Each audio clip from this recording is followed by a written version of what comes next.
así como las iniciativas de AVI, me gustaría dar un dato, y es que en la actualidad también tenemos iniciativas con el ministerio que nos tiene hoy en día aquí reunidos, y es que todos los días se está formando más de 1 millón de colombianos en habilidades digitales para brindar nuevas oportunidades al mercado laboral.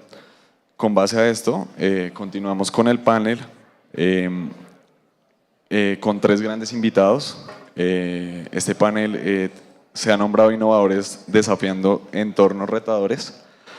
Tenemos el placer de tener a Andrés Pérez Vargas, founder y CEO de LQN Hipotecas, junto a Fernando Ulloqui, CEO de Leasify, y Germán Rueda, vicepresidente de transformación de AVI. Nuevamente, por favor, los recibimos con un cordial saludo.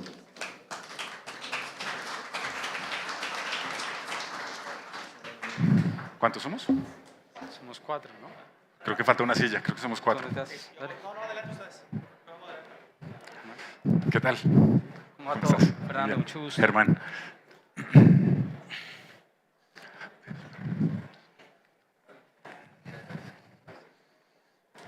¿Qué tal? ¿Cómo está? ¿Bien usted? ¿Cómo va, Andrés? ¿Cómo va todo? Un gusto estar otra vez con ustedes. Tuve la oportunidad de estar en la mañana compartiendo una conferencia sobre las perspectivas de inversión en PropTech. Mi nombre es Gustavo Huerta, Managing Director de View Capital, un fondo especializado en PropTech. Vamos en el fondo número 2. Recientemente nos fusionamos con una secada inmobiliaria en México, entonces hemos desarrollado un instinto y una especie de gusto por la inversión en el real estate y todas las áreas aledañas en la que incluye ConstructTech y algunas otras de las que hablaremos. Hoy tengo el honor de participar con gente que he conocido sus modelos de negocio desde la etapa más embrionaria, cuando hacen un pitch, hasta ver su desenvolvimiento. Hoy tuve la oportunidad de hablar un poco del caso de AVI, también como modelos iterantes y resilientes a todo lo que ha pasado con el Venture Capital los últimos 2 años. Pero también tuve la oportunidad de invertir en etapa muy temprana en LQN, con un ticket muy pequeño, cuando éramos un fondo muy pequeño, y bueno, platicar, ¿no? ¿Qué está pasando? ¿Cómo les ha ido? Y dejo que se presenten los founders y un poquito para la audiencia, ¿qué es lo que hacen hoy en día? ¿Va? Buenas tardes. Germán Rueda, vicepresidente de transformación en AVI. Lideraba la división de crédito y actualmente trabajo liderando los varios proyectos asociados a inteligencia artificial y experiencia al cliente. Bueno, yo soy Fernando Ulloqui, yo soy CEO de Leasify. Nosotros somos una compañía de software que opera en Colombia y México, y nosotros lo que llevamos a hacer es a las grandes constructoras y desarrolladoras inmobiliarias a manejar toda su cadena de abastecimiento y ahorrar en su costo más grande, que son los costos de servicios y compras de materiales. Hola a todos, ¿cómo están? Andrés Pérez, fundador de LQN Hipotecas, una compañía que hace hipotecas con tecnología. Hoy procesamos hipotecas a través de plataformas marca blanca con constructoras, brokers, inmobiliarias, portales. Adquirimos esos clientes, los procesamos con una red de brokers que tenemos y se los llevamos a los bancos principalmente. A su vez estamos habilitando una serie de financieras nuevas y algunos créditos propios. Hoy operamos en Colombia, hemos tenido la oportunidad de operar también en México y bueno, muy contento de compartir acá con ustedes, Gustavo, y bueno. Listo. Bueno, vamos a hacerlo didáctico. Ustedes fundaron sus compañías en una etapa donde había como un auge muy alto de Venture Capital, ¿no? Algunos de ustedes tienen inversión de fondos vintage, ¿no? Que ya venían trabajando en la región, pero también lo comentaba, son empresas muy resilientes que han sabido sortear esta etapa donde hay, digamos, sequía de inversión, apetito por la región. ¿Cómo han transicionado con respecto a eso en la forma de su discurso con sus equipos, con sus stakeholders, y cómo poder sortear esto que puede durar mucho tiempo o puede durar poco, dependiendo desde qué óptica lo estén ustedes aprovechando? Bueno, yo creo que, a ver, pues seguro lo han escuchado todo el día, pero los últimos 4 años han cambiado mucho en todo lo que tiene que ver con inyección de capital, sobre todo, por supuesto, de riesgo. En el caso particular, nosotros, diría yo, somos de las primeras PropTech acá con mis compañeros. Y arrancamos con un modelo inmobiliario. 2020 nos enfocamos 100% en hipotecas, que es lo que hoy en día hacemos. Y la verdad es que, al igual que todas las compañías, cometimos los mismos errores, crecimos exponencialmente en gente, llegamos a ser 200 y punta personas, nos dio por crecer muy rápido en México. Y la verdad es que cuando uno no tiene los fundamentales claros para poder escalar, pues la verdad es que no debería hacerlo. En el caso nuestro, casi nos cuesta la empresa, estuvimos muy cerca de quebrarnos. Y afortunadamente tomamos decisiones a tiempo. Yo creo que en el caso de las PropTech, como seguro lo hablaremos a lo largo del panel, las PropTech hubo un momento de auge en el 2021, 2022, en donde pues literal con un PowerPoint se levantaba plata, o con un P&L diciendo yo me gano $1 millón en comisiones que probablemente nunca voy a recibir como vendiendo vivienda nueva, por ejemplo. Y este tipo de situaciones lo que generó fue que mucha plata, mucho gasto y al final pues indiscutiblemente pues todas las compañías empezaron a quebrar. Hoy lastimosamente el mercado PropTech es un mercado en donde creo que de 10, si quedamos 3 o 4 es mucho. Y la razón de eso, como digo, es que pues creo que hubo muchos errores desde el comienzo, desde la forma de levantar plata, hasta la forma de manejar ese flujo de caja, hasta la forma de contratar rápidamente gente. Me acuerdo que hubo una época que todas las compañías tenían 300 personas, una vaina así que uno dice, ¿qué están haciendo? No sé qué hacen. Y entonces, cuando empezó a pasar todo esto, pues lastimosamente las compañías que vivían exclusivamente de levantar capital, pues son las que hoy ya no existen o están demasiado reducidas. En el caso nuestro alcanzamos a tomar decisiones, afortunadamente mi socio es una persona que le gusta gastar poco y eso es lo que realmente nos ha mantenido hoy, una compañía hoy con EBITDA positivo, creciendo bien, no venture capital, pero creciendo bien y al final pues de eso se trata. Bueno, nosotros fuimos un poquito atípicos, nosotros existimos, el próximo mes cumplimos 6 años y realmente nosotros lo que estábamos era obsesionados con solucionar un problema, nunca estuvimos obsesionados con, no sé, levantar plata ni nada de eso. Y siempre digo que fuimos idiotas con plan y no genios sin plan, como dice Warren Buffett, mejor ser idiota con plan. Entonces lo que nosotros teníamos fue una estrategia muy clara de conquistar ciertos clientes en Colombia, sobre todo clientes Ancla, un Constructora Bolívar, que es la constructora más grande de Colombia, un Colpatria, un Cusesar, ir agregando valor y estar mucho tiempo con ellos, tener los oídos bien abiertos para realmente construir un producto pues, que solucionaba un problema de alguien. Y ese fue un poquito nuestro caballo de batalla. Nosotros realmente nunca nos medimos el éxito por cuánto dinero levantábamos o no. Y realmente nosotros no levantamos capital de Venture Capital hasta el año pasado cuando prácticamente nadie estaba levantando.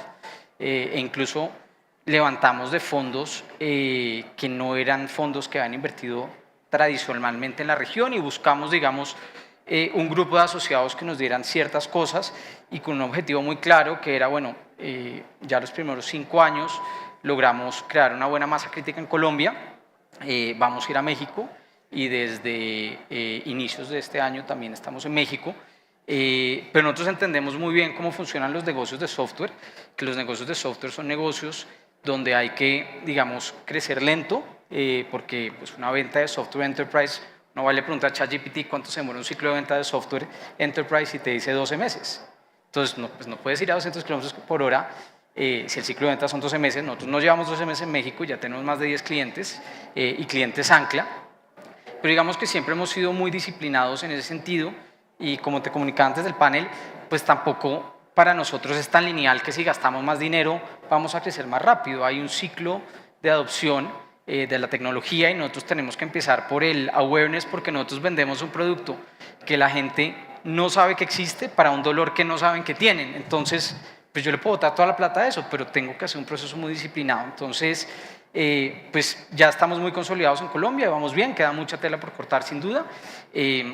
Ahí el crecimiento en Colombia va a venir más, digamos, de un negocio financiero que montamos, pues tenemos toda la información de al año más de 5 billones de pesos en negocios que facilitamos, Billones con B de Bogotá.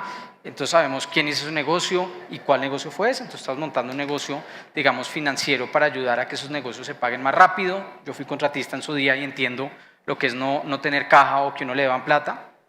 Y en México estamos muy enfocados, sobre todo en Monterrey, en crecer nuestro negocio SaaS, después expandirnos a otros sitios de México y después veremos, ¿no? Y lo cierro diciendo, nosotros el capital lo vemos como un recurso, no como un fin. Y es un recurso para hacer algo específico.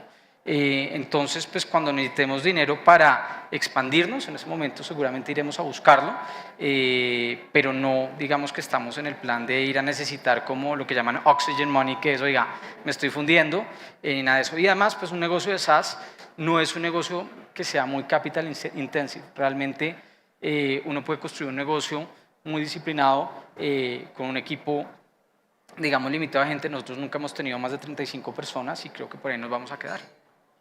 Super. Gustavo, y creo que una precisión primero, yo no soy founder, para no llevarme crédito que no me corresponde. Los founders de Avi son Sebastián Noguera y Brin McNulty. Yo llevo en Avi 2 años y medio y lo que he estado en la compañía creo que coincido en varias de las apreciaciones que han hecho. Creo que Avi, el core de negocio requerido, es un negocio intensivo de capital, porque nosotros compramos los inmuebles. Entonces, superada una etapa de inversión, que no es el fin, es una herramienta, había sido muy juicioso financieramente en construir procesos financieros para garantizar que tenemos acceso a deuda. Y siempre estamos buscando las mejores condiciones para esa deuda, que nos apalanque el core del negocio. Y eso sumado a una disciplina operacional y siendo muy transparente, todavía la embarramos en una cantidad de cosas. Entonces estamos lejos de ser perfectos, pero todos los días hay un drive por funcionar y operar mejor, porque eso se traduce en eficiencias para el negocio, en un mejor uso de la plata, de los recursos, que al final podemos trasladárselo a los clientes finales y se convierte en gasolina para seguir movilizando la rueda. Entonces creo que eso es algo en lo que hemos buscado, es más que esa inversión, es la deuda para poder operar y crecer, buscando esos aliados estratégicos que han reconocido el impacto que está teniendo Avi en el ecosistema, el potencial que tenemos todavía, no solamente en los segmentos donde hoy operamos, sino en lo que les compartía en la presentación, que podemos expandirnos con la visión que tenemos de desarrollo de ecosistema. Perfecto. Como mexicanos siempre nos gustan las historias de los héroes y siempre me ha parecido fascinante la cultura colombiana, pero personalmente pues, me ha tocado vivir este fenómeno de emprendimiento tecnológico exitoso, ¿no? Desde de que arranca Rappi hacia adelante. Me gustaría hacer su perspectiva sobre, saliéndose un poco de la cancha de PropTech, como jugadores clave del ecosistema, todavía que viven y que siguen generando negocio. ¿Qué hicieron bien los colombianos para construir esos casos de éxito? Rappi, Chipper, ustedes, tu Avi, uno que otro que puede que toda la libre o no. O sea, ¿qué hicieron muy bien? ¿Cuál fue el fenómeno que provocó eso? ¿Y qué probablemente hicieron mal? ¿No? Haciendo un poquito un acto como de pues, reconocimiento de que los ecosistemas en sí mismos no pueden ser perfectos, ¿verdad? Desde su perspectiva, ¿qué hicieron bien los colombianos para dejar una muestra en la región de que en poco tiempo podían salir tanto talento? ¿Qué quiere? Bueno, buena pregunta. Yo creo que lo que se hizo bien y a su vez se hizo mal es la cultura que se creó de emprendimiento dentro de Colombia. Yo creo que a mí la definición que más me gusta de cultura es que es la programación colectiva de la gente. Y el emprendimiento se volvió una programación colectiva de la gran mayoría de jóvenes hoy en día en Colombia. Y entonces las personas ya no querían emplearse, sino veían que se podía generar empresa. Y entonces todo el mundo se creyó el cuento que se puede crear empresa y se puede emprender. Y la respuesta es que es verdad, sí se puede. Y entonces Colombia ha sido muy fuerte en los últimos años en hacer este tipo de espacios. Y hoy yo creo que hay un montón de eventos, cada semana hay un evento en cualquier parte de Colombia. Y eso hace que desde los colegios, no sé si se dieron cuenta, pero ahorita ya afuera habían buses de colegios, y eso es una berraquera porque desde que las personas están en el colegio se les va metiendo ese chip de que se puede crear negocios, se puede crear empresas, se puede crear ecosistemas, se pueden hacer cosas, construir país hacia esa vía. Y entonces eso hace que hoy el emprendimiento en Colombia sea muy fuerte. Le sumo a eso algo muy valioso que yo considero que tiene el emprendimiento en Colombia, y es que es muy empático y solidario. Entonces yo estoy seguro que si yo los llamo a alguno de ellos dos, oiga, tengo un problema, venga, tiene media hora que me regale porque es que tengo ese problema, estoy seguro que me van a decir que sí, segurísimo. Y así pasa con todos los emprendedores que hay en Colombia. Es demasiado, ¿cuál sería la palabra correcta para eso? ¿Cuál? Colaborativo, gracias. Sí, es tal vez, y entonces eso se ha vuelto cultural.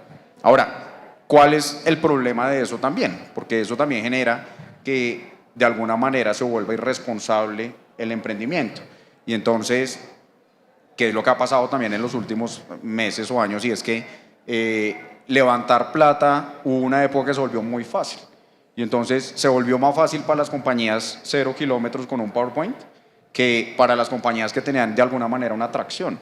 Y entonces el ecosistema colombiano confunde a un buen emprendedor porque salió en Forbes diciendo que levantó plata. Y entonces inmediatamente se cree que es buen emprendedor. Y entonces pues va uno, lo escucha, y chévere y toda la historia, pero se mete uno en el cuento de que es el emprendedor que hay que seguir por el hecho de que salió diciendo levante plata. Cuando, como lo decía Fernando, y estoy totalmente de acuerdo, es levantar la plata es un pedacito del negocio de los chiquitos, tal vez, que si uno pudiera fondearlo con bancos o con algún tipo de préstamo de deuda, pues hasta sería mejor. Pero adicional a eso, entonces, el problema de fondo es que como se volvió moda, se volvió tan buena y cultura que por el otro lado se volvió moda. Y entonces eso hizo que levantar 200, 500 mil dólares, $1 millón fuera relativamente fácil, pero a su vez pues un emprendedor se va formando y se va haciendo. Y entonces como no cuesta, y lo que no cuesta se hace fiesta, entonces pues no tengo problema en cerrar la empresa, pero le quede mal a ese inversionista y entonces empieza a generar desconfianza, y entonces el próximo que le va a pedir plata a él ya lo piensa 2 veces, y cada vez por eso se vuelve más difícil conseguir plata, porque de alguna manera la cultura genera algo positivo como lo que ya mencioné, pero también algo negativo como esto. Bueno, en cuanto a lo bueno, yo creo que pues resuena un poquito con lo que dice Andrés.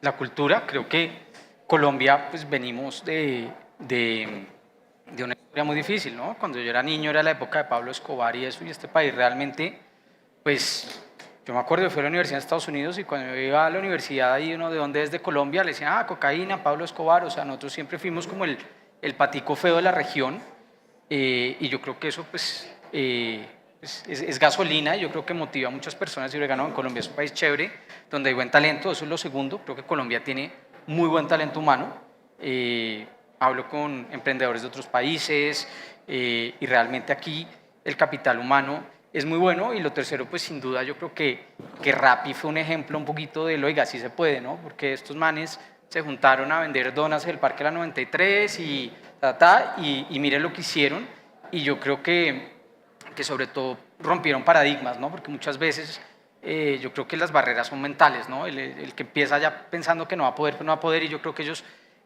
rompieron mucho esos paradigmas. En cuanto a lo malo, pues seguramente habremos hecho muchas cosas mal.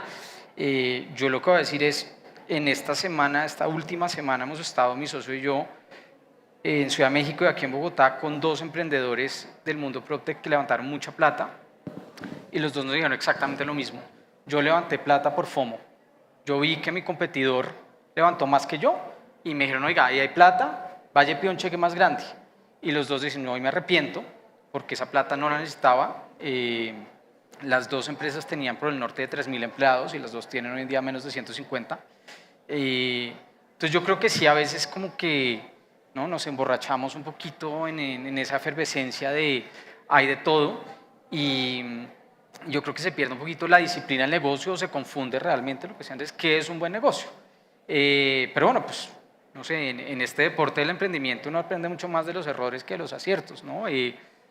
Yo digo que nosotros, por ejemplo, en Construtec somos, digamos, de los que vamos más adelante en algunas cosas, y lo que vamos es con un machete abriendo camino. O sea, nosotros nadie nos abrió el camino para saber que era por ahí o que era por allá o que esto estaba bien o mal. Lo que toca es embarrarla rápido, embarrarla barato y aprender y sobre todo pues no caer 2 veces en el mismo error.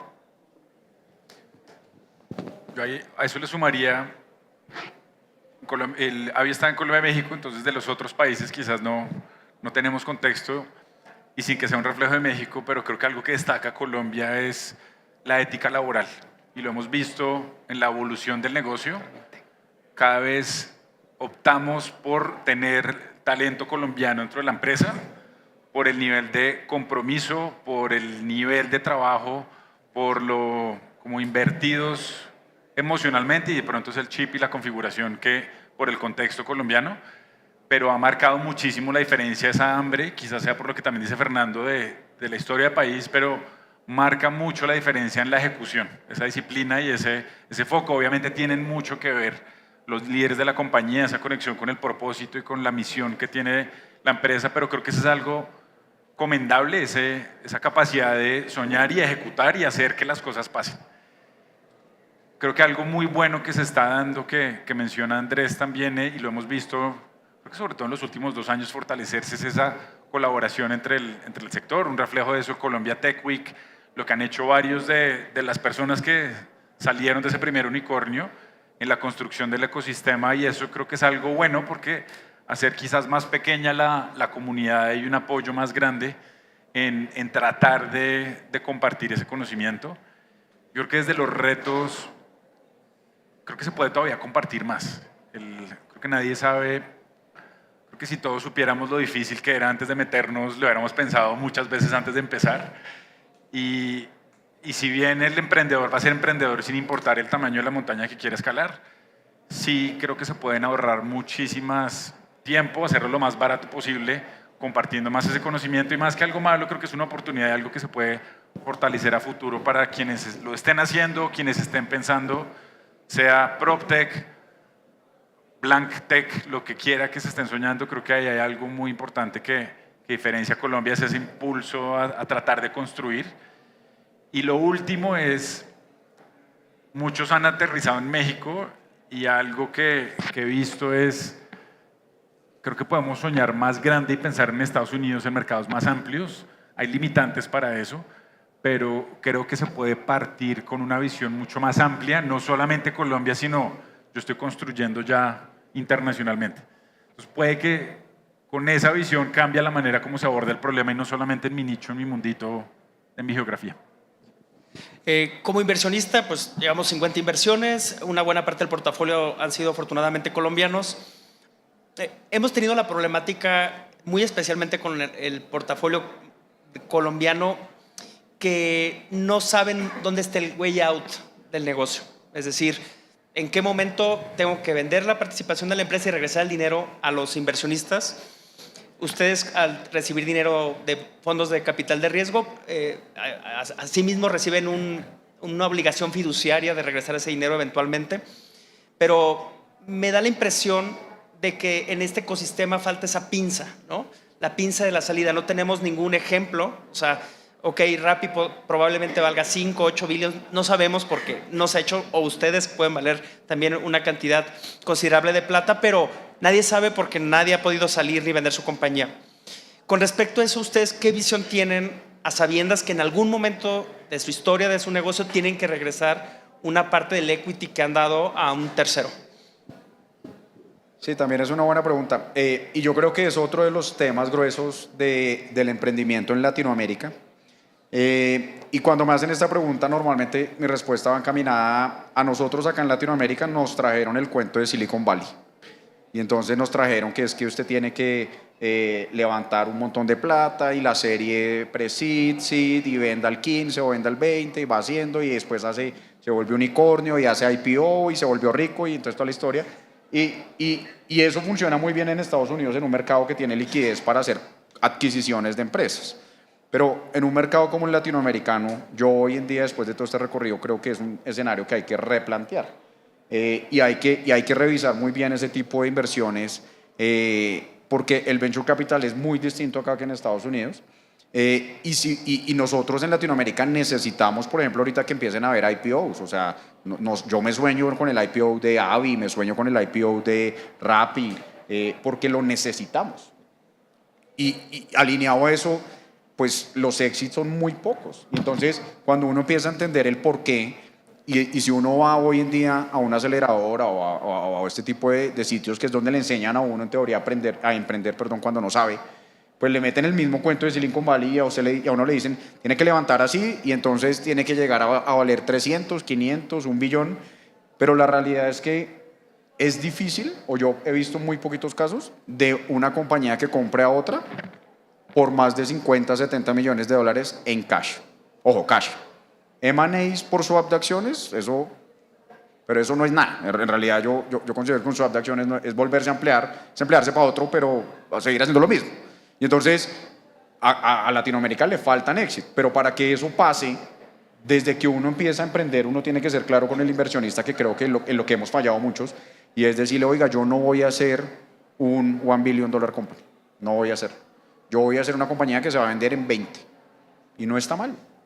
O sea, a mí cuando se me acercan muchos emprendedores hoy en día que quieren empezar, yo les digo, del carajo que empiecen a pensar en todos hacer IPO, pero aterricémonos y vayamos a la realidad del mercado en el que estamos.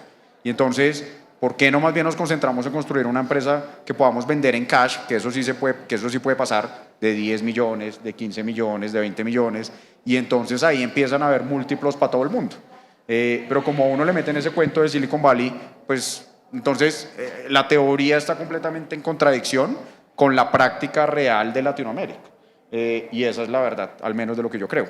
Llegaremos y llegará un momento de la evolución de los mercados donde ojalá que eso no sea así. Y por eso necesitamos IPOs, por eso necesitamos que eso pase. Pero por lo menos a corto plazo, pues es lo que yo creo y es lo que ha pasado. A ver, yo siempre he creído algo que leí en algún sitio que dice que las grandes compañías se compran, no se venden. Entonces, si uno está creando una compañía para venderla, creo que ya no está pensando por dónde es, porque entonces no está creando una gran compañía, ¿no? Pero en el caso nuestro particular, nosotros estamos en una vertical muy específica que es Construction Tech, Enterprise SaaS, y ahí digamos que sí hay muchísimos casos de éxito, la mayoría en Estados Unidos, pero sí hay casos de éxito, y de hecho nosotros estamos invertidos por uno de los fondos que más éxitos ha tenido en eso, que se llama Brick and Mortar Ventures, y precisamente son empresas que tienen digamos, ellos invierten en empresas que saben que tienen un camino muy claro a la salida. La salida no tiene necesariamente que ser una IPO, puede ser que lo compre una empresa más grande, en construcción, un Autodesk, un Procore, algunas empresas de esas. Entonces nosotros particularmente, si estamos, digamos, empezamos un poquito por el final, ¿no? Oigan, ¿qué haría una gran compañía comprable? ¿Qué se necesita? ¿Dónde tiene que estar? Y por eso nosotros creemos más pues, que el crecimiento es un crecimiento sostenido, responsable. Los negocios de SaaS, insisto, crecen despacito, digamos, o a ritmos normales durante mucho tiempo y después en algún momento explotan. Y yo personalmente, por ejemplo, he estudiado mucho el caso de Procore, que es la compañía de Construction Tech más importante del mundo que hizo el IPO hace 3 años. Esa compañía se demoró 15 años para facturar 10 millones de dólares y después se demoró 6 más para facturar 800, pero porque tiene una estrategia muy específica y creo que eso es lo que nosotros estamos siguiendo. Insisto, en nuestro caso siempre hemos estado fuera del FOMO y obviamente también pues hablamos mucho con compañías que han hecho eso. Pues tenemos compañías hermanas de los portafolios donde nos juntamos 1 o 2 veces al año y conversamos de estas cosas, entonces pues estamos en constante, digamos, retroalimentación pasada. Sabemos que en algún momento va a llegar, que te diga que va a llegar en 5 años o en 10, no lo sé, pero tampoco nos preocupamos mucho por eso y gracias a Dios los inversionistas que tenemos nosotros, por lo menos hoy en nuestro cap table entienden eso perfecto, entonces tampoco estamos con la pistola en la cabeza de que chino, no, ese inversionista digamos que no es el que tenemos y no es el que queremos y seguramente no es el que vamos a tener porque queremos inversionistas que entiendan el deporte que estamos jugando y creo que cuando uno lo entiende pues llega al otro lado. Yo ahí voy a dar opinión personal, a mí no me tocan las conversaciones como le tocan a Sebas y a Brin con los inversionistas y la Junta, pero sí quiero recalcar algo que dijo Andrés y creo que es muy importante para el ecosistema colombiano y es ojalá tengamos ese IPO porque eso va a generar una dinámica distinta de inversionista también en el ecosistema, porque ahí se van a ver beneficiados no solamente los inversionistas originales, sino también actores del ecosistema que van a tener y va a evolucionar la expectativa de cómo puede operar el mercado. Como ese capital distinto, porque ahí todavía nos pasa mucho en Colombia, inversionistas que quieren ver y poder tocar. Le metí plata a esto y quiero saber y tangible, y el mundo de tecnología a veces es muy difícil, pero para tomar ejemplo, desarrolladores que le vean el potencial, que puedan tener esa posibilidad de acceso, creo que le va a generar a futuro una dinámica diferente al país. Entonces, desde lo que les puedo compartir del equipo de liderazgo en AVI, nuestro enfoque ahorita está en ejecutar y hacer lo mejor posible todos los días, porque sí sentimos de cierta forma una responsabilidad con el ecosistema, como estamos operando hoy en Colombia, como estamos operando en México, de poder transformar y poder ayudar a retribuir y a seguir fortaleciendo el ecosistema. Entonces, hasta ahí puedo contestarle, Gustavo, con eso. Súper bien. Parece como intuitivo, ¿no? Estás en Colombia, un número determinado demográfico de personas, ¿cuántos habitantes tienen hoy en 50 millones? 50. Y parece que lo natural es el crecimiento hacia México, ¿no? Tan solo en la Ciudad de México, para que se una idea, tenemos 27, 30 millones de habitantes en una zona súper pequeña, pero yo siempre he pensado que los mexicanos somos diferentes países dentro de México, ¿no? Diferentes idiosincrasia, diferente cultura. ¿Qué nos falta en México para crear un puente invisible de México a Colombia que haga las cosas de manera más escalable, ¿no? Si en México nos está faltando talento, de alguna u otra manera que no sabemos qué está pasando, probablemente está migrando, no lo sabemos muy bien, pero sabemos que aquí es una fuente, no inagotable, pero una gran fuente de talento para invertible. ¿Qué nos faltaría en México para hacer mejor adopción, mejor soft landing de compañías, pues en este caso que son PropTech, ¿no? Donde nuestra evolución, para que tengan contexto, la industria de la construcción se ha digitalizado, o de la industria de PropTech, la agricultura de 1940 a la fecha se ha digitalizado 1500%. Y nosotros solamente, nuestra industria, 6%. O sea, es Blue Ocean, ¿no? O sea, no hemos hecho nada. Entonces, ¿qué nos falta para poder crear este puente invisible, ¿no?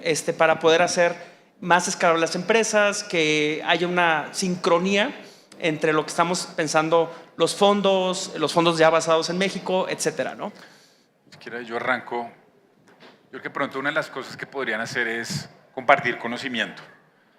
Lo hizo Gustavo muy bien, y México opera muy diferente a distancias muy cortas. Muy distinto estar en la zona metropolitana del Valle de México, irse a Querétaro, a Guadalajara, a Monterrey, lo vemos nosotros desde los procesos de compra.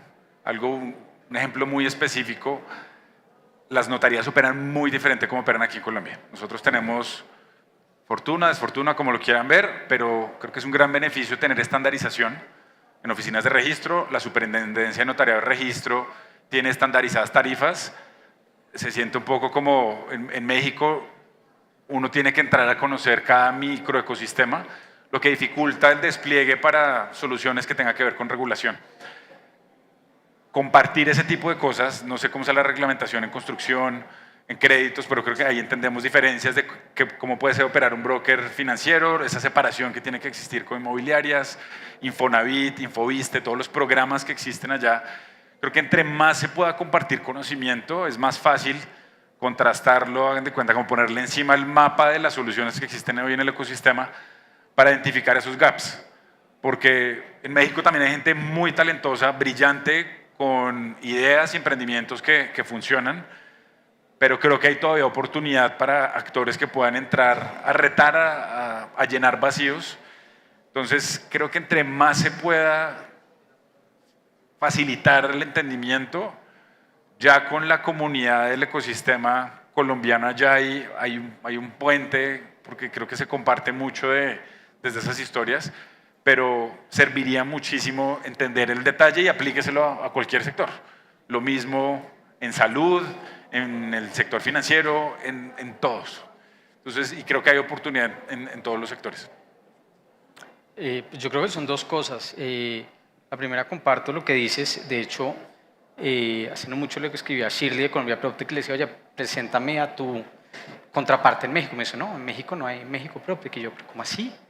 O sea, tamaño de la construcción en Colombia, tamaño de la construcción en México, crecimiento de la construcción en Colombia, o bueno, hoy en día es como así, crecimiento en México, y no hay. Entonces, parte de lo que decía es eso, oigan, solidaricémonos, compartamos conocimiento, hagamos ruido, porque yo creo que nos vaya bien a algunos, pues nos beneficia a todos, ¿no? Yo creo que es una marea que sube todos los barcos, y parte de lo que pasa es que no hay conocimiento de que existen este tipo de empresas y de soluciones. Eso es lo primero. Lo segundo, creo que falta tiempo que pasen dos cosas. Primero, yo creo que sí está habiendo un cambio generacional, ¿no? En México hay muchas empresas de familia. Pues claro, el señor que montó su empresa, pues que ya tiene una empresa muy grande, pues él ya hizo las cosas a su manera. ¿Quién es alguien, no? Alguien de 20, 30, 40 años a venir a decirle a él cómo mejorar su negocio? Pero seguramente sus hijos, que sí reciben un legado, sí están en otra mentalidad, vieron otras cosas, estudiaron por fuera y seguramente sí están pensando. Y por ejemplo, ha sido el caso nuestro de éxito en México, cuando damos de pronto con CEOs más jóvenes, que nos digan, sí, yo entiendo lo que hacen, y le apuestan un poquito más a la visión a largo plazo que a lo que se puede hacer hoy en día. Entonces, creo que ese cambio generacional, y en esa línea también falta simplemente es tiempo, a que hayamos más, haciendo más ruido, a que se empiece a generar esa comunidad, a que hayan casos de éxito, y creo que el mismo mercado lo va a exigir. Hablábamos tú y yo ahorita de Monterrey. Monterrey, o sea, tengo unos clientes chinos, otros coreanos. Mi mayor cliente allá está haciendo una fábrica de Volvo, el otro está haciendo una fábrica de Tesla. O sea, llegan clientes internacionales que dicen, oiga, pues muy cool lo que estaban haciendo acá entre ustedes, pero si quieren venderme a mí, pues necesitan subir el nivel, y creo que el mismo tiempo también los va a llevar. Entonces creo que ahí hay algunos vientos de cola, y pues en un mercado tan absolutamente grande y con ese crecimiento que hay en México, pues yo creo que también el tiempo y estos factores, nearshoring, etcétera, y el cambio generacional van a seguramente darle vientos de cola a eso. Yo estoy completamente de acuerdo con lo que dice Germán y Fernando. Le agregaría algo, pero no del lado de México, sino del lado de Colombia. Y yo creo que a los colombianos cuando vamos a México nos falta algo, y es humildad. Y suena raro, porque cuando a uno le dicen usted tiene que aprender y creerse el cuento y toda la historia y bla, bla, bla, pero los colombianos, por lo que he visto, y en la gran mayoría de las compañías que han ido y se han devuelto, llegan con los taches arriba. O sea, llegar a decir es que usted lo está haciendo mal, es que lleva en esta industria 200 años y no lo sabe hacer. Y en las reuniones, distintas reuniones que he sostenido, a veces siento que eso genera más, ¿cómo se diría eso? Sí, como pushback. Sí, como aversión no sé, pues usted viene creído a decir que yo hago todo mal, pues al contrario, váyase, ¿sí? Y entonces terminas convirtiéndose como en una rivalidad que para nosotros es muy malo, porque pues uno va buscando ampliar un negocio, pero llega con los taches arriba de una vez a cerrarlo, o sea, a que no funcione. Y entonces el ejemplo puntual de lo que mencionaba ahorita Germán, en el caso hipotecario, allá hay una asociación de brokers hipotecarios que lleva no sé cuántos años, un duopolio prácticamente, etcétera. Y me acuerdo que cuando nosotros llegamos dijimos, los vamos a acabar. O sea, entonces, y hoy en día digo, qué idiota fui. O sea, fue a llegar a venga les ayudo, o venga no sé qué, o venga mira, etcétera, etcétera. Y entonces uno llega con esas ganas que son buenas, pero a su vez con los taches arriba, entonces inmediatamente genera ese pushback que al final pues es lo que termina perjudicando. Y por eso diría yo que de 10 compañías también que se han ido para México, 9 u 8 nos hemos tenido que devolver por distintas razones. Y creería que si bien hay que construir puentes de allá para acá, de aquí para allá todavía nos falta hacer cosas. Pues para ir cerrando, creo que son en verdad muy ejemplares, ¿no? Ustedes y muchas empresas que conocemos acá representan la imagen de un país joven, o sea, porque hay muchas empresas a las que ciertas generaciones en México ni sabemos que son colombianas y probablemente sean mucho más poderosas. pero representan la identidad hoy de un país, ¿no? Pujante, joven, moderno, a la vanguardia, con todo lo que lleve. ¿Qué mensaje al final podrían transmitir, a pesar de que estamos en Latinoamérica en una época como que medio frágil con todo el tema político, socioeconómico, todo es como un poco adverso, ¿no? Pero si quisieran dar algún mensaje a la asistencia positivo, ¿no? Hacia inspirar un poquito a la gente a hacer cosas diferentes, pues creo que sería bienvenido. Sí, yo creo que mi mensaje es, sí se puede hacer empresa en Colombia, sí se puede construir negocios grandes, escalables y buenos en Latinoamérica, en la región. Y eso se puede si uno es colaborativo. El ecosistema que se hablaba previamente es la base para poder crear un negocio realmente sostenible a largo plazo, porque solo es muy berraco, sobre todo en industrias de pronto tan tradicionales como las nuestras. Y simplemente como anécdota, en algún evento me encontré con Noguera y estábamos hablando de las hipotecas. Y entonces me hizo una pregunta, no me acuerdo de qué estamos hablando, y yo le dije, perdón la grosería, le dije, huevón, pero muévanse, pónganse las pilas, le dije, porque usted ya me chupó rueda mucho tiempo. Y yo me siento como cuando uno va en la bicicleta contra el viento y va dándole y dándole y uno va abriendo campo, y en el caso de las hipotecas yo creo que LQN lo hizo, y después llegó Avi, y me alegra que haya llegado, y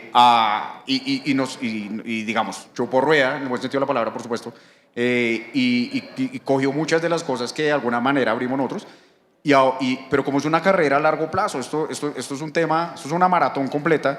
Entonces yo le decía, estamos hablando de lo difícil que es voltear los bancos, voltear una cantidad de cosas, y yo le dije, weón, ya me chupó rueda, ahora hágale usted y déjeme chuparle rueda un rato, porque es una carrera de largo aliento, y entonces uno solo, pues es difícil, es la verdad. Y entonces yo le chupo rueda un rato, ahora va después usted, y al final probablemente llegaremos los dos, ojalá, o uno solo, lo que sea.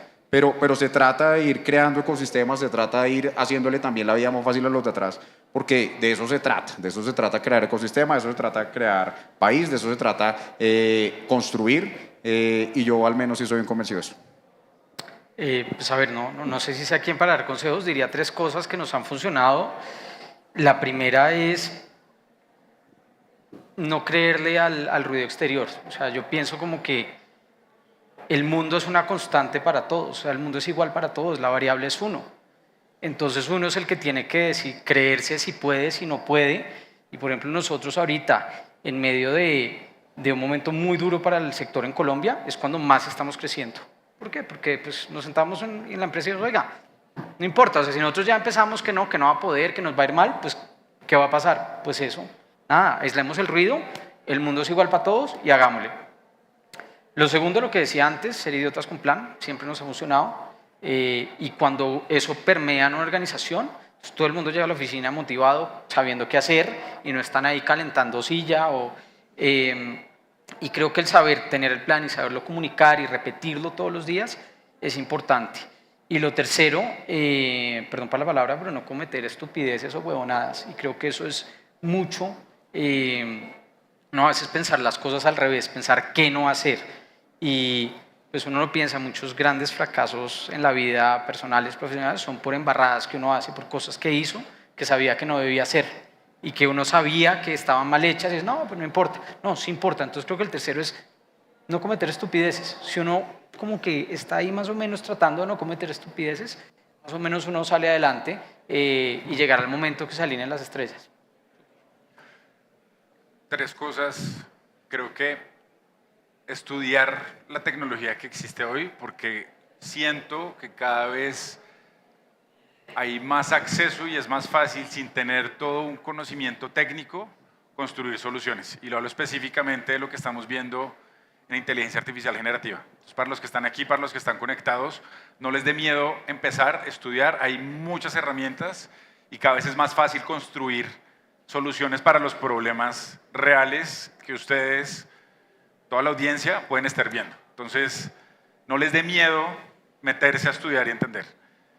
Creo que lo segundo, y lo digo no solo por lo que vivo en PropTech, sino yo tengo un pie también en HealthTech, levanten la mano y conecten y pregunten y hablen, no les dé pena.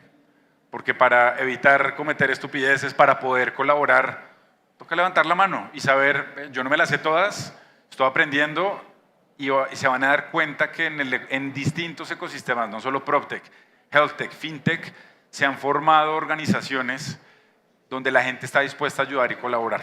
Entonces, segundo punto, levanten la mano sin pena, pregunten, hagan escándalo y van a ver que van a conectarse con la tribu donde ustedes estén trabajando.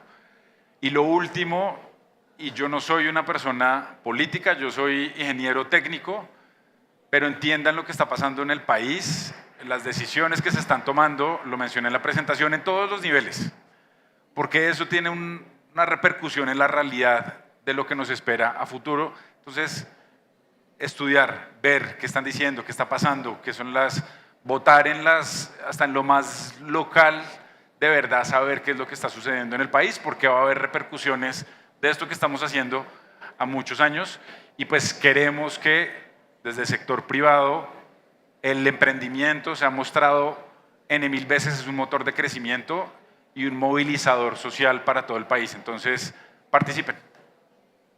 Perfecto, pues un aplauso para los invitados. Felicidades por todo su esfuerzo y pues son muy ejemplares para toda la región. Muchísimas gracias. Gracias a todos. Ah, sí, claro.